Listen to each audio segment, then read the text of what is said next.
So இன்னைக்கு நம்ம பார்க்க போகிற டாபிக் என்னன்னு பார்த்தீங்க அப்படின்னா, நம்ம பைக் இருக்கு பார்த்தீங்களா, அதில் வந்து பெட்ரோல் கம்மியாகாமல் எப்படி பண்ணணும். அதாவது நம்ம பைக் யூஸ் பண்ணணும், ஆனால் பெட்ரோல் குறையக்கூடாது. ஸோ அதுக்கான ட்ரிக்கு தான் எனக்கு சொல்கிறேன், நல்லா நோட் பண்ணிக்கிடுங்க. ஸோ என்ன பண்ணணும் அப்படின்னா, நம்ம எப்போவும் போல ஒரு 100 ரூபாய்க்கு பெட்ரோல் போட்டுக்கணும். சரிங்களா? நிறைய பேர் சொல்லுவாங்கல்ல, இந்த 1 லிட்டரு அப்படி போடணும், அதெல்லாம் தேவையில்லை.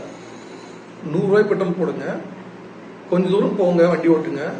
அதுக்கப்புறம் வண்டியை நிப்பாட்டிட்டு உருட்டுங்க. ஸோ கொஞ்சம் தூரம் உருட்டுங்க.